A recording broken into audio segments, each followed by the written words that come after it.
인생이란 육체와 정서 그리고 지성과 정신이 쌓아 올린 4층 건물이다라는 말이 있습니다. 인생은 건축하는 과정과 흡사합니다. 어떤 건물은 폭풍우가 몰아쳐도 끄떡없이 서 있는가 하면 어떤 건물은 금방 무너지고 맙니다. 잠시 동영상을 보도록 하겠습니다. 달리는 지하철과 도로가 흔들리고 곳곳의 건물은 기울어지거나 폭삭 주저앉았습니다. 지난 3일 대만에 규모 7.2의 강진이 발생하면서 피해가 잇따랐는데요. 그런데 유독 이곳만큼은 아무런 피해가 없어 눈길을 끌고 있습니다. 바로 대만의 초고층 빌딩 타이베이 101이에요. 지상 101층, 지하 5층짜리 건물로 현재 세계에서 9번째로 높은 초고층 복합 쇼핑몰인데요. 타이베이 101이 균형을 잃지 않고 강진에도 건재할 수 있었던 비결은 내진 설계의 끝판왕이라고 불리는 댐퍼보이 덕분입니다. 이 댐퍼보이는 건물 87층과 92층 사이에 있는데요. 무게만 무려 660톤에 이르는 노란색 강철 구체가 92개의 강철 케이블에 매달려서 공중에 떠 있는 형태예요. 건물 한가운데 공 모양의 추가 매달려 있는 셈인데요. 지진이나 강풍 같은 자연재해가 발생하면 이 건물이 움직일 때 그 방향과 반대로 흔들리면서 건물 전체의 균형을 맞추는 역할을 합니다. 무게추가 있어서 건물의 움직임을 최대 40%까지 줄일 수 있어요. 대만은 불의 고리로 불리는 환태평양 지진대에 자리 잡고 있는데요. 그만큼 크고 작은 지진이 작기 때문에 건축가는 설계 당시부터 이를 염두에 뒀다고 해요. 사진을 보도록.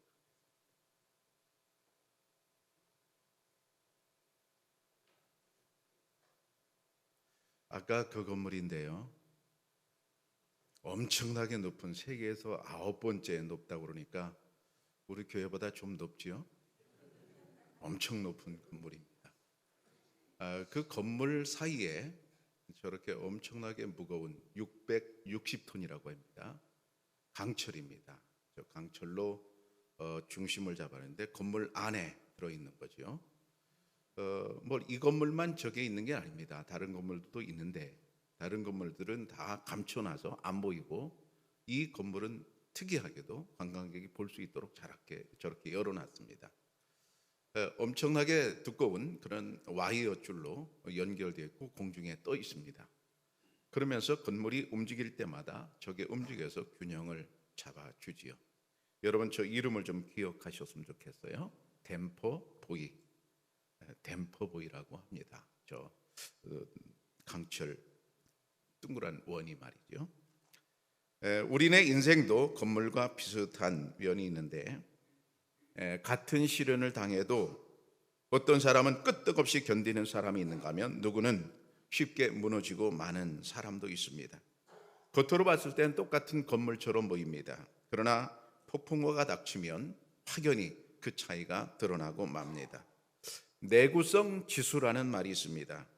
구조물의 안전성을 일정한 수준으로 유지하기 위해 필요한 것이고 장기간에 걸친 외부의 물리적, 화학적 또는 기계적 작용에 저항하여 변질되거나 변형되지 않고 처음에 설계 조건과 같이 오래 사용할 수 있는 구조물의 성능을 의미합니다. 그렇다면 신앙에도 내구성 지수가 있지 않을까 싶습니다. 어떤 신앙이 그 지수가 높은 신앙일까요? 우선 인생은 건축과 매우 흡사합니다. 우리 청양이란 동네에 사람들이 살고 있는 집들을 보면 집들이 참 다양합니다. 어떤 집은 정원이 있는 집도 있고 어떤 집은 높은 집도 있고 어떤 집은 화려한 집도 있습니다. 그런데 이 모든 집들을 이제 둘로 나눌 수 있습니다. 지진이 나면 무너지는 집과 무너지지 않는 집입니다. 우리네 인생도 다양한 모습으로 살아갑니다. 그런데 큰 환란이 닥치면 무너지는 인생과 무너지지 않는 인생으로 나눌 수 있습니다. 무너지지 않는다고 해서 힘들고 어려운 것은 마찬가지입니다. 잘 견딘다고 해서 전혀 힘들지 않은 것은 아닙니다. 그런데 중요한 것은 큰 환란이 닥칠 때에 견딜 수 있다는 힘이 있다는 겁니다. 평소에는 다 같아 보입니다. 그러나 지진이 일어나면 반드시 그 차이가 드러나고 맙니다. 평상시 화려해 보이는 게 다가 아닙니다. 평상시 좋아 보이는 게 다가 아닙니다. 견디는 능력이 중요합니다. 겉모양이 좋다고 견디는 것도 아닙니다. 반대로 겉모양이 초라하다고 다 약한 것도 아닙니다. 사람들에게 보이는 겉모양이 중요한 게 아닙니다. 속이 훨씬 더 중요합니다. 그러면 인간의 속이란 과연 무엇일까요? 에베소서 3장에 보면 그의 영광의 풍성함을 따라 그의 성령으로 말미암아 너희 속사람을 능력으로 강건하게 하시오며 그랬어요. 여기 보면 분명히 성경은 우리의 속사람을 얘기합니다. 우리의 속입니다. 우리의 겉이 아니죠. 속이죠. 이 속사람은 인간의 본질을 구성하는 아주 중요한 부분입니다. 성령께서 임재하시는 부분이고요, 전 인격의 변화를 주도하는 부분입니다. 속사람은 강한 사람이 있고 약한 사람이 있을 텐데, 속사람이 강한 사람은 누굴까요? 바로 영적인 사람입니다. 영적인 일에 힘을 쓰는 사람입니다. 예를 들면 에스더라는 사람을 우리가 볼 수 있습니다. 에스더는 페르시아 제국의 왕후였습니다. 그 당시 페르시아라고 그러면 세계 최강의 국가였습니다. 그러니까 세계 최강의 국가의 왕후니까 얼마나 대단한 자리입니까? 그런데 그에게 위기가 생겼습니다. 유대인들을 모두 죽이려고 하는 음모가 시작이 되었고, 그 음모가 결국 왕의 도장을 찍는 것으로 이제 결론이 났습니다. 교묘하게 왕의 도장을 찍게 됐어요. 그리고 날짜를 딱 정해놓고 그날의 모든 유대인들을 다 죽이는 것으로 그렇게 되어 있습니다. 그런데 이 상황을 우리가 자세히 보면 에스더 4장에 보면 이렇게 되어 있어요. 또 유다인을 진멸하라고 수산궁에서 내린 조서 초본을 하닥에게 주어 에스더에게 보여 알게 하고 또 그에게 부탁하여 왕에게 나아가서 그 앞에서 자기 민족을 위하여 간절히 구하라 하니, 에스더가 그 소문을 듣게 됐어요. 모르드게를 통해서. 그리고 모르드게가 에스더에게 부탁합니다. 너는 왕에게 나아가서 이 진상을 알려라, 이 사실을 알려라, 그렇게 이야기합니다. 그런데 이것은 사실 쉽지 않은 일입니다. 그 당시 페르시아의 법에 의하면 어떤 사람도 왕으로 할지라도 왕이 부르지 않은데 왕 앞에 나갈 수 없습니다. 함부로 나갔다가는 그냥 죽는 겁니다. 왕을 보호하기 위해서죠. 왕후도 나갈 수 없어요. 왕이 부를 때만 나가는 겁니다. 그런데 왕이 부르지 않는데 지금 나가라고 요청합니다. 왜? 요청할 게 있으니까요. 엄한 자리죠. 위험한 자리죠. 그런데 이 부탁을 받고 에스더가 이렇게 말하죠. 4장에 보면 당신은 가서 수산에 있는 유다인을 다 모으고 나를 위하여 금식하되 밤낮 3일을 먹지도 말고 마시지도 마소서. 나도 나의 시녀와 더불어 이렇게 금식한 후에 규례를 어기고 왕에게 나아가리니 죽으면 죽으리이다. 지금 에스더가 하는 말을 보십시오. 이건 규례를 어기는 일입니다. 규례를 어기면 죽는 거지요. 자기가 죽을 수도 있는 일입니다. 그러니까 부탁을 합니다. 나를 위해서 금식기도 해달라고 부탁을 합니다. 나와 내 하녀도 금식기도 물론 할 테니까 나를 위해서 모든 유대인들이 다 금식기도 해달라.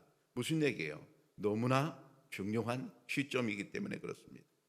그러면서 마지막에 하는 말이 너무 멋있지요. 죽으면 죽으리이다.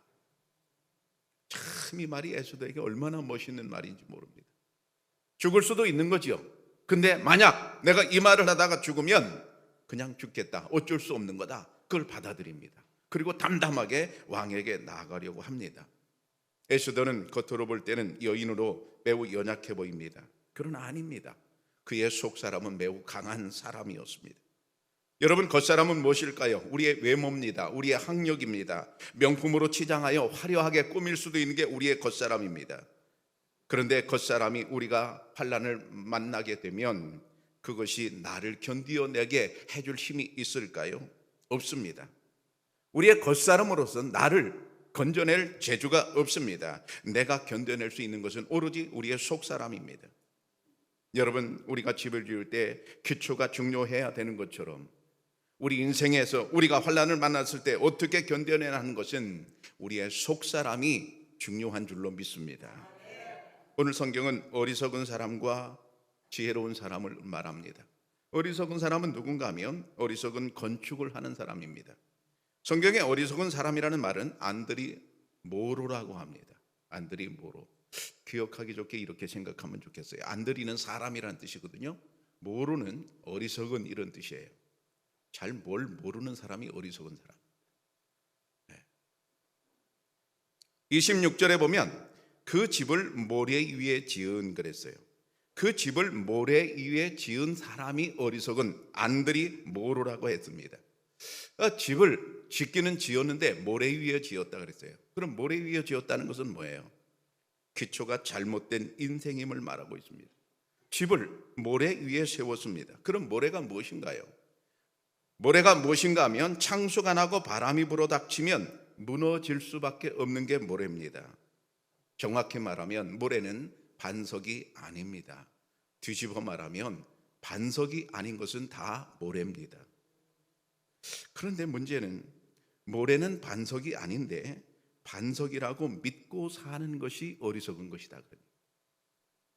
모래는 분명히 반석이 아니거든요. 그런데 모래 위에 집을 지어놓고 그것이 반석이라고 믿고 사는 것, 그것이 바로 어리석은 사람인 것입니다. 그게 안들이 모릅니다. 여러분, 집이라는 건축물 아래 밑바닥 기초를 잘 점검해 봐야 됩니다. 내 인생의 건축물의 기초를 오늘 다시 한번 우리는 점검해 봐야 됩니다. 그러면 구체적으로 여러분, 어떤 게 모래일 것인가 하는 거예요. 어떤 게 모래일 것인가. 말씀드린 것처럼 반석이 아닌 것은 다 모래입니다. 여러분, 반석이 아닌 것은 다 모래라고 할 때 우리 눈에 보이는 물질은 모래일까요? 반석일까요? 우리가 눈에 보이고 우리가 의지하는 물질은 반석이 아닙니다. 그것은 모래입니다. 우리는 흔히 돈이 많으면 돈이 나를 지켜줄 것처럼 생각합니다. 물론 지켜줍니다. 약도 살 수 있고 병원에서 치료도 받을 수 있습니다. 그러나 생명까지 지켜줄 수는 없습니다. 그럼에도 불구하고 돈의 힘이 얼마나 강한지 많은 사람들이 돈이 반석인 줄 알고 살아갑니다. 그렇기 때문에 어리석다, 그런 얘기입니다. 마가복음 10장에 보면 가서 내게 있는 것을 다 팔아 가난한 자들에게 주라. 그리하면 하늘에서 보화가 내게 있으리라. 그리고 와서 나를 따르라 하시니 그 사람은 재물이 많은 고로 이 말씀으로 인하여 슬픈 기색을 띠고 근심하며 가니라 그랬어요. 부자 관원이, 젊은 관원이 있어요. 젊은 날에 돈을 많이 벌었던가 봅니다. 예수님께 와서 묻습니다. 어떻게 해야, 무엇을 해야 내가 영생을 얻겠습니까? 그래서 예수님의 대답입니다. 내 가진 것을 다 팔아서 가난한 사람들에게 주고 그리고 나를 따라와라. 어떤 사람들이 이거를 오해합니다. 아, 교회 가면 돈 달라고 하는구나. 내가 믿음 좋아지면 재산을 다 팔아야 되는구나. 여러분, 하나님이 그 정도 수준이십니까? 다 자기 수준인 줄 알아요. 하나님 오해지요. 하나님은 그 정도 수준의 분이 아닙니다. 아주 엄청난 오해지요. 그러면 예수님께서 내 가진 것을 다 팔아 가난한 사람들에게 주고 나를 따라와라, 이 말씀은 무슨 뜻입니까? 예수님께서 딱 진단하시니까 이 사람은 지금 돈을 자기 반석으로 알고 있습니다. 돈이 많아서, 돈만 있으면 떵떵거리고 잘 살 수 있을 것처럼, 돈이 나를 지켜줄 것처럼, 돈이 내 생명을 지켜줄 것처럼, 돈이 내 영혼을 지켜줄 것처럼 돈을 철저하게 의지하고 살고 있습니다. 이 사람에게 돈은 반석이었습니다. 예수님께서 말씀하시는 겁니다. 너는 돈을 반석으로 알고 있구나. 아니야, 돈은 모래야. 너는 모래 위에 집을 짓고 그것이 됐다고 생각하고 자신만만하게 나에게 와서 이러고 저러고 말하는구나. 아니야, 그건 모래일 뿐이야. 그 모래인데 그게 반석이 아닌 것을 알고 싶다면 너 빨리 네가 생각하는 반석을 치워. 이런 얘기입니다. 네가 생각하는 반석을 빨리 치워. 그래야 비로소 너는 진짜 반석이 무엇인지를 내가 깨닫게 될 거야 하는 예수님의 속마음입니다. 그런데 이 사람 끝까지 예수님의 마음을 알지 못합니다. 근심하며 슬픈 기색을 띠고, 교회에서도요, 설교하면 근심하며 슬픈 기색을 띠고 가는 분들이 있어요. 제가 목회하다 보니까 있더라고. 왜 그렇습니까? 내가 반석으로 알았는데 목사님이 안 알아줘. 내가 반석으로 알았는데 그걸 치우래. 예수님이 얼마나 싫겠어. 이 사람 돌아가면서 뭐라고 했겠어요? 아유, 교회 돈 없으면 못 다니겠네. 돈 갖고 오라네. 아유, 예수님도 욕심이 많네. 맨날 돈 얘기만 하네.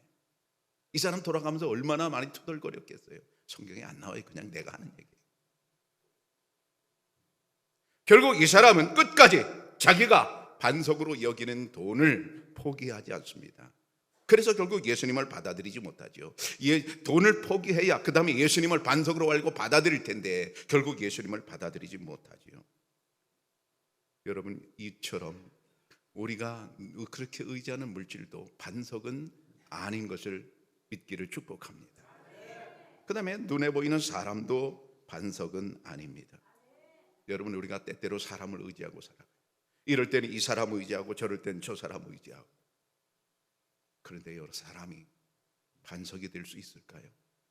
관계가 좋을 때는 간도 쓸개도 다 빼줄 것처럼 그렇게 여기다가 관계가 틀어지면 어떻습니까? 완전히 달라집니다. 그런 인간을 우리가 의지할 수 있을까요? 아닙니다. 인간은 반석이 될 수 없습니다. 인간은 영원할 수 없습니다. 인간은 우리가 환난을 당할 때 우리를 구해줄 수 없습니다. 여러분, 인간은 반석이 아닌 줄로 압니다.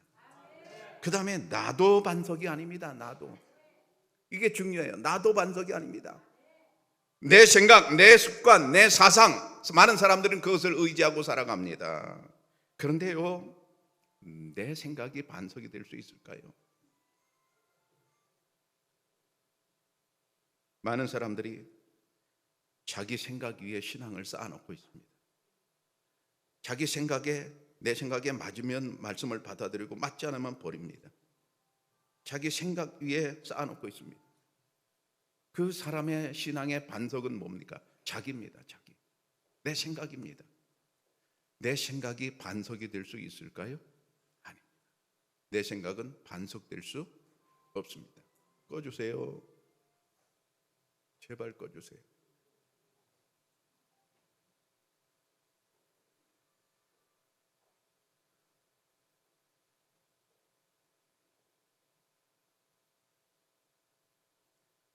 신앙생활은 이렇게 하는 거야 라고 생각하면서 자기 안에서 신앙생활을 자기가 한계를 정합니다. 내가 여기까지만 하고 여기는 안 해. 자기 소견에 따라, 자기 꾀에 따라 아주 요령 있게 신앙생활을 할 수 있습니다. 뭡니까? 하나님의 말씀이 반석이 아니라 자기 생각이 반석입니다. 어떤 사람은 성공과 출세만을 바라고 교회를 다닐 수 있습니다. 자기 생각, 자기 욕심이 반석입니다. 하나님의 말씀이 귀에 들어오지 않습니다. 어떤 사람은 천국 가는 것까지만 생각합니다. 내가 교회 다니서 천국 가고 내가 구원 받는 거 거기까지만 내가 하겠다. 그 다음은 내 마음대로 살겠다. 내 생각이 반석입니다. 내 생각 위에다 신앙을 세웠습니다. 여러분, 우리가 그렇게 신앙생활하다가 문제는 뭡니까? 환난이 닥쳐오면 와르르 무너지고 만다는 게 문제입니다. 창수가 나고 바람이 불어 닥치기 전에 여러분 어서 우리는 우리의 기초가 반석인지 모래 위에 있는지 여러분 구별해야 될 줄로 믿습니다. 그렇다면 반석은 무엇일까요? 반석은 한마디로 예수 그리스도십니다. 여러분, 성경에 오늘 누가 지혜로운 사람일까요? 반석 위에 집을 짓는 사람이 지혜로운 사람이라고 그랬어요. 지혜로운 사람은 안드리 프로니모라고 하는데요, 이 말도 좀 기억하기 쉽게, 안드리는 사람입니다. 진짜 프로는 반석 위에 집을 짓는 사람입니다. 그럼 반석 위에 집을 짓는다는 뜻은 무엇일까요? 예수 그리스도 위에 집을 짓는다는 말입니다. 오늘 24절 매우 중요한 말씀이 있는데요, 24절 이렇게 되어 있습니다.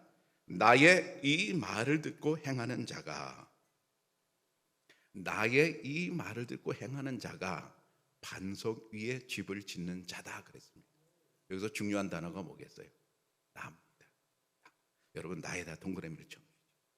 오늘 성경을 볼 때 가장 중요한 단어가 요 한 글자예요. 이 본문에서 나의 말을 듣는 자.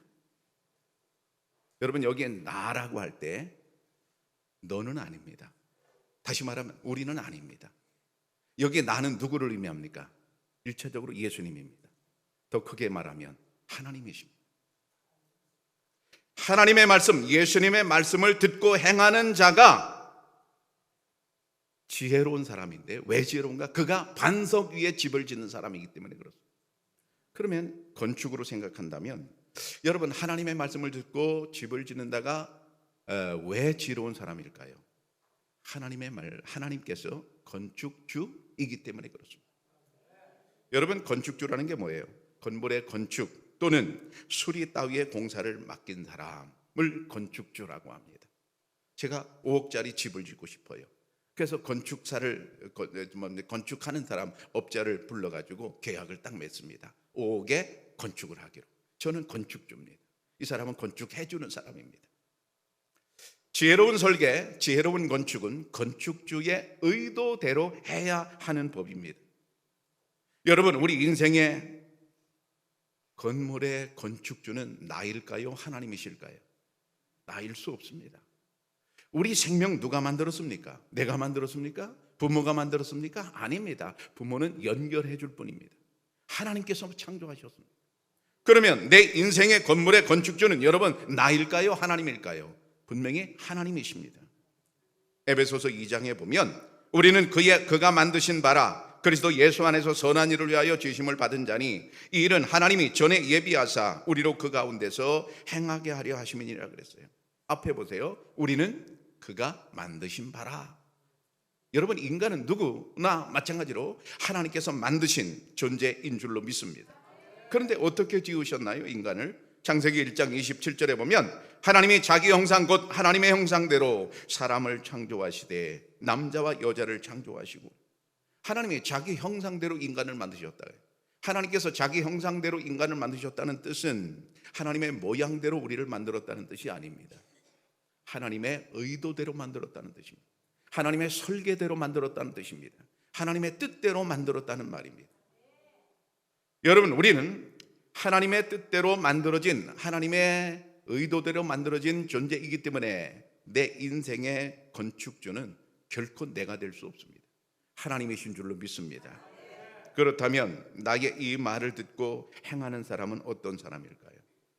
오늘 중요한 글자는 나라고 그랬습니다. 나의 이 말을 듣고 행하는 사람은 어떤 사람일까요? 내 생각이 아니라 하나님의 생각을 듣는 사람입니다. 나의 말을 무투스, 로구스라고 하거든요. 여러분들이 다 아는 단어입니다. 로고스라는 단어 아십니다. 로고스, 하나님 말씀을 로고스라고 합니다. 나의 말이 뭐예요? 하나님의 말씀입니다. 하나님의 말씀을 내가 듣는 것, 그것이 하나님의 말씀을 듣는 것이거든요. 너무 쉬운 얘기지요. 그런데 한번 생각해 보십시다. A라는 사람과 B라는 사람이 있어요. 서로 대화를 합니다. 우리가 서로 대화를 할 때 남의 생각을 듣는 게 쉬워요? 내 생각을 얘기하는 게 쉬워요? 내 생각을 얘기하는 게 훨씬 쉽습니다. 내 생각 너무 쉽게 나갑니다. 남의 생각 들어야 된다는 걸 우리가 잘 알고 있어요. 그래서 경청이 중요하다는 걸 잘 알고 있어요. 근데 잘 되든가요? 안 되든가요? 잘 안 됩니다. 왜? 내 생각을 더 내세우고 싶어지니까. 상대방하고 무슨 얘기를 할 때 상대방이 무슨 얘기를 하면 내가 생각하고 있습니다. 뭐라고 말하려고 생각하고 있어요. 야야 그건 아니고 야 이거야. 그건 아니고 이거야. 내 생각을 계속 이야기하고 싶어지는 게 이게 사람의 속성이거든요. 그러니까 결국 사람은 인간 사이에서도 남의 생각보다는 내 생각이 먼저 나옵니다. 더 가깝기 때문이죠. 그렇다고 하면 하나님과 나 사이에 여러분 누구의 생각이 우리는 더 가까울까요? 누구의 생각이 더 잘 나올까요? 당연하게도 내 생각입니다. 하나님의 생각보다는 내 생각이 더 우리는 가까운 것입니다. 그리고 평생 그렇게 살아왔습니다. 그래서 내 마음대로 내 소견대로 살아왔습니다. 내가 주인 돼서 살아왔습니다. 그런데 어느 순간 우리는 신앙적으로 영적으로 바뀌면 하나님의 말씀이 들리는 순간이 오거든요. 하나님 말씀이 내 마음에 들어오는 순간이 오거든요. 언제 하나님의 말씀이 내게 들어오는 순간입니까? 하나님의 권위가 내게 인정될 때입니다. 하나님의 권위가 내게 인정되는 순간 우리는 하나님의 말씀이 내 마음에 들려오기 시작합니다. 하나님은 창조주이신 것을 믿으십니까? 그게 하나님의 권위입니다. 하나님은 온 세상의 섭리자인 것을 믿으십니까? 그게 하나님의 권위입니다. 그 하나님의 권위를 분명히 인정하면 그 다음부터 하나님의 말씀이 내게 들려오거든요. 여러분, 하나님의 말씀이 내게 들려온다고 할 때 오늘 우리에게 이렇게 적용할 수 있습니다. 설교가 하나님의 말씀으로 내게 들려오는가 하는 거예요. 이상적인 말이 아니라, 환상적인 말이 아니라, 개념적인 말이 아니라 실제적으로 하나님의 설교가 하나님의 말씀으로 내게 들려오느냐 이거예요. 설교를 잘해서가 아니라, 설교를 유명한 목사가 해서가 아니라 아무나 설교해도 하나님의 말씀이라면 그게 하나님의 말씀으로 내게 받아들여지는가 하는 거예요. 이게 바로 뭐예요? 나의 이 말을 듣고 행하는 사람. 다시 말하면 이게 반석 위에 집을 짓는 사람인 거예요. 만약 설교가 하나님의 말씀으로 안 들려줘요. 만약에 모래 위에 집을 짓는. 왜? 나의 이 말을 듣고 행하는 자가 반석 위에 짓는다고 그랬으니까 그것 외에는 다 모래 위에 짓는 거거든요. 하나님의 말씀이, 설교가 하나님의 말씀으로 들려지고 그 말씀을 따라 살아가는 사람, 이 사람이 자기 인생을 반석 위에 세우는 사람입니다. 그렇지 않고 하나님 말씀이 안 들려줘요? 내게 받아들이지 않아줘요? 아멘이 안 돼요? 미안하지만 모래 위에 짓고 있는, 그 모래가 어떤 모래예요? 내 생각입니다. 내 생각이 더 중요해. 하나님 말씀보다 내 생각이 더 옳아. 이렇게 생각하기 때문입니다. 제가 저쪽에서 살 때, 안산에서 살 때 수영장에 등록을 했습니다. 수영을 배우고 싶어서. 저는 수영은 자신만만했습니다.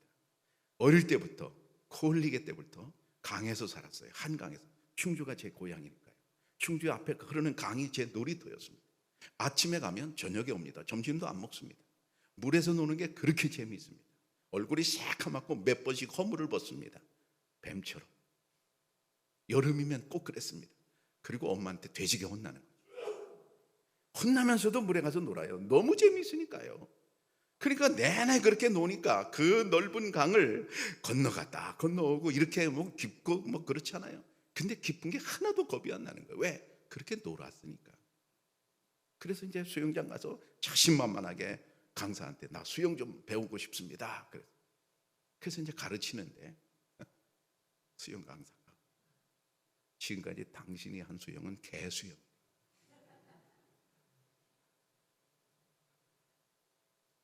처음에 기분 나쁘더라고.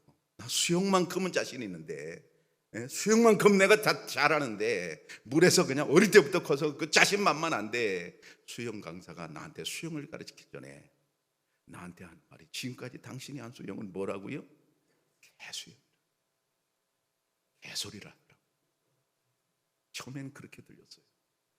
그런데 내가 지금까지 했던 수영을 개수영으로 인정을 해야 비로소 진짜 수영이 배워지더라고. 여러분, 하나님 말씀이 하나님 말씀으로 잘 들려지지 않으십니까? 내 생각으로 계속 고집하며 신앙생활 하십니까? 혹시 그렇다면 빨리 포기하시기를 바랍니다. 수영 강사의 권위를 인정하는 순간 내가 지금까지 개수영을 했구나 하는 것을 인정하고 그 다음부터는 아주 겸손하게 가르쳐 주십시오. 발차기부터 처음부터 기초부터 차근차근 이제 배워나갔습니다. 그래서 나중에 이런 수영 저런 수영을 이제 할 수 있게 되었어요. 만약 제가 개수영을 고집했다면 저는 지금도 개수영을 할 거예요. 여러분, 이렇게 나를 부인하고 주님 앞에 나가는 게 중요한데요, 우리가 건물을 지을 때 기초를 잘 세워야 되는 그 시점도 굉장히 중요합니다. 시점이 왜 중요할까요? 환란이 오기 전에 완성해야 됩니다. 폭풍우가 몰아친 후에 그때 가서 내가 집을 잘 지을 걸, 기초를 다시 세울 걸, 그렇게 후회해봤자 아무 소용이 없습니다. 지혜로운 건축은 지금 바로 해야 될 줄로 믿습니다. 어떤 사람, 제가 그렇게 권면합니다. 열심히 신앙생활 하십시오. 저녁 예배 나오십시오. 제가 권면합니다. 그러면 어떤 분은 그렇게 대답해요. 나중에 형편이 좀 되면 그때 열심히 할게요. 자꾸 미룹니다. 지혜로운 건축은 미루면 안 됩니다. 지금 당장 해야 될 줄로 믿습니다. 여러분, 베드로라는 사람을 잘 알지요. 베드로는 자기 신념 위에 신앙을 세웠습니다. 마태복음 26장에 보면 베드로가 대답하여 이르되 모두 주를 버릴지라도 나는 결코 버리지 않겠나이다, 이런 말이 있어요. 베드로가 예수님께서 감옥에 가면 나도 감옥에 가고 예수님 죽으면 나도 죽겠다고 말하면서 이렇게 말하죠. 저 사람들이 다 주님을 버릴지라도 나는 주님을 버리지 않겠습니다. 이 말은 좀 범위를 축소하면 이런 얘기입니다. 예수님에게 12제자가 있었어요. 근데 저 11명 쟤들이 다 주님을 부인할지라도 나는 주님 부인하지 않겠습니다. 아시지요? 이런 말입니다. 여러분, 이 말할 때만까지만 해도 얼마나 베드로가 멋집니까? 상남자입니다. 야, 예수님 보실 때, 야, 너 멋지다, 고맙다, 너 그렇게 믿음이 좋으냐, 야, 고맙다, 아주 화려합니다. 그런데 그 화려하게 보이는 상남자처럼 보이는 그 사람이 어떻게 됐습니까? 보기 좋게 3번씩이나 예수님을 부인하고 말았습니다. 부인하기 전에도 사실은 그는 불안했을 것입니다. 부인하고 난 다음에도 그는 불편했습니다. 전성에 의하면 베드로는 그가 죽을 때까지 닭이 울 때마다, 닭 울음소리를 들을 때마다 가슴을 치며 후회했다는 그런 기록이 있습니다. 얼마나 불편했을까요? 여러분, 그가 예수님을 배반하기 전에도 불편했고 예수님을 배반한 다음에도 불편했는데 왜 그렇게 불편했을까요? 왜 안정감이 없을까요? 왜 만족감이 없었을까요? 자기 신념 위에 신앙을 세웠기 때문입니다. 다시 말하면 자기 위에 신앙을 세웠기 때문에 그렇습니다. 그런데 그러던 그가 마가다락방에서 성령 체험을 하게 됩니다. 그 다음에 완전히 달라졌습니다. 이제는 흔들리지 않는 사람 되었어요. 이제 불안하지 않게 되었어요. 이제 내적 만족감이 아주 충만했어요. 늘 기쁨이 가득 찼어요. 왜 그렇게 되었습니까? 이제 자기가 반석이 아니라 예수님이 자기 반석이 되었기 때문입니다. 여러분, 베드로는 자기가 반석인 줄 알았어요. 근데 알고 보니까 자기가 반석이 아니었어요. 그건 개수형에 불과했어요. 예수님을 자기 구주로 모셔드리고 영적인 사람이 되고 보니까 완전히 달라졌습니다. 깊은 행복이 찾아왔습니다. 이렇게 하나님께서 기초가 된 사람의 특징은 뭐냐면 영적이라는 것입니다. 그 사람의 생각이 영적이고요, 그 사람의 삶이 영적이고요, 그 다음부터 그 사람은 자기 영광을 구하지 않습니다. 하나님의 영광을 구하게 됩니다. 이런 사람이 내구성 지수가 높은 사람입니다. 그래서 이런 사람들은 어떤 시련이 닥쳐와도 그 시련을 능히 극복해냅니다. 내 안에 묵직한 댐퍼보이가 있기 때문에 그렇습니다. 아무리 지진이 크고 크게 이제 흔들려도 중심을 잡아주는 묵직한 무게가 내 안에 있어야 합니다. 그 무게가 가벼워서는 안 됩니다. 아주 무거워야 됩니다. 660톤이 되어야 됩니다. 그 댐퍼보이가 과연 우리가 영적으로 볼 때 무엇일까요? 하나님을 믿을 때 하나님께서 나에게 주시는 사명감입니다. 평상시에는 그 무게가 부담이 될 수도 있습니다. 그러나 그것 때문에 나는 환난에 견딜 수 있습니다. 여러분, 우리의 댐퍼보이는 무엇일까요?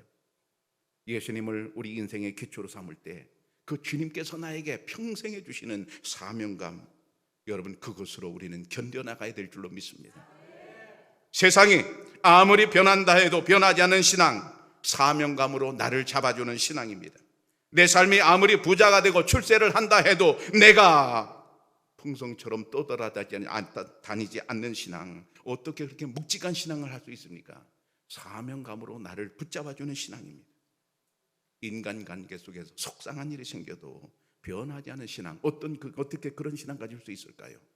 내 안에 묵직한 사명감으로 나를 붙잡아주는 댐퍼보이가 있어야 될 줄로 믿습니다.